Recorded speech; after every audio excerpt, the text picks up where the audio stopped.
Hey everybody, welcome back to another episode on Kristie vs. Kitchen. I am amped for today's episode because if you know me, you know that Disney has a very, very special place in my heart. Once upon a time, I used to actually work for Disney World, so I am like all-knowing when it comes to Disney goodies, the parks. I absolutely love Disney. Last year, I was so sad because I was not able to get my Disney fix. And so if you have never been to Disney, you have never experienced the magic of the churros. Now, the churros are one of the park's most famous and epic treats to get. So absolutely amazing. So today I thought it'd be really fun to try to bring some magic to my kitchen today, and I want to try to make Disney's churros. So without further ado, bippity boppity boo.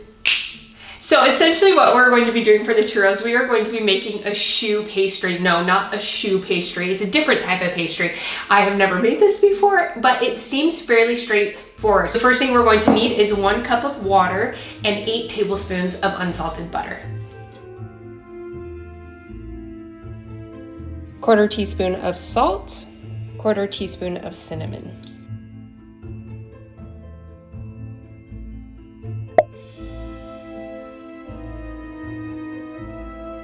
Should we wear the ears? Sure, why not? Let's wear the ears.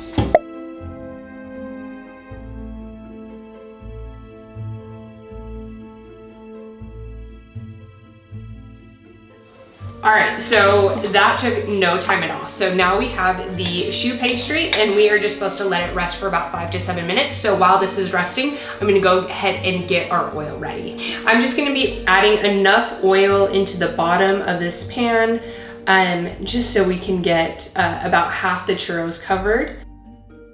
I do have a candy thermometer because we want this temperature to be correct. Right here. So we are just going to let this heat up. And while this is heating up, I'm gonna go ahead and get our pan ready with our sugar and cinnamon because that's what we are gonna roll them in after they're cooked.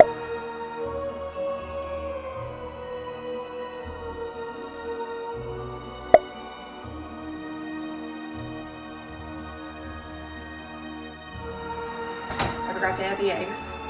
So you add 1 egg at a time. We were like ready to pipe. Good thing I reread that. So then you mix in 1 egg. They said to stir this like your life depends on it. I see what they mean. But look, it looks good. All right, our oil is right at 350, holding steady. Here we go.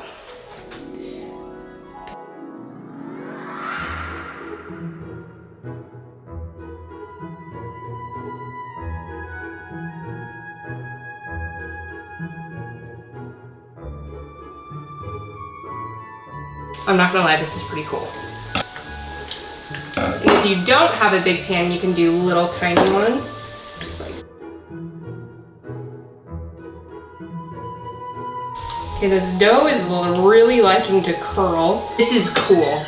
This is so cool. Okay, I'm gonna let them just cook for a little bit and then I'm gonna flip them. I got ahead of myself. Don't go straight into the sugar, so make sure to have a place for them to the oil. Oh shoot, that one's about to break.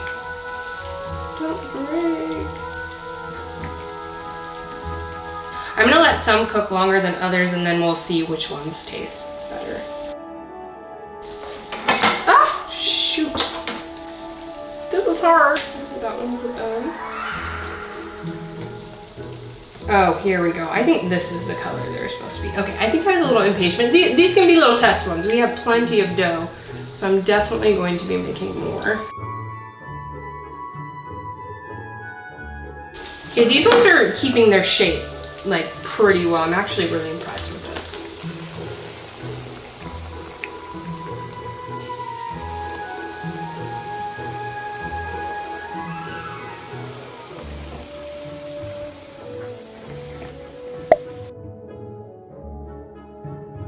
All right, I'm gonna let the last batch of these little churro bites finish cooking and I'm gonna start dipping these in cinnamon and sugar. All right, I'm just gonna hand roll these.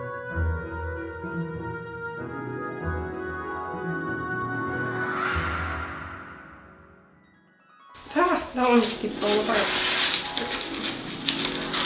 I just personally feel when it comes to churros, should not skimp out on the cinnamon and sugar.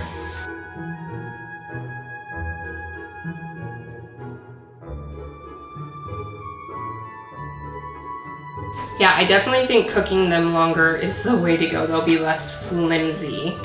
I can already tell with these guys that they're going to maintain their shape a lot better than the other ones. All right, I'm gonna go ahead and finish these and then we are going to try them. Super excited.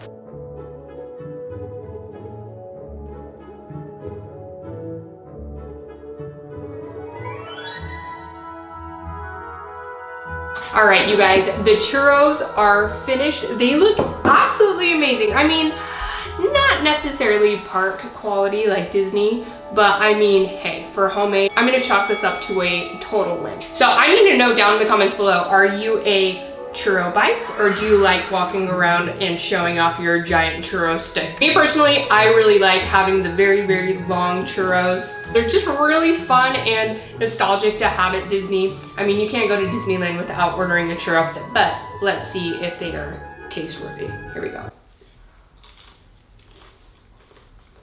This one's not done. So that one was probably one that I was too impatient to get out of the oil. So I'm gonna pick one that's a little bit more crisp. Fingers crossed. All right, that one's much better. Ooh, that's really nice. This really does taste like a churro. This is really, really good. I mean, it obviously doesn't taste quite like Disneyland, I will admit that. I mean, like, you can't really beat Disney. You go to Disney to get Disney stuff. But I mean, hey, if you got a fix for a churro, this is a pretty good recipe. So, all right, everybody, thank you so much for watching another episode on Kristie vs. Kitchen. Make sure to like the video if you liked it. Let me know down below what Disney creation would you like me to make next. Subscribe to my channel if you haven't already. Hit the bell so you get notified next time I upload, and we will see you next time. Cheers.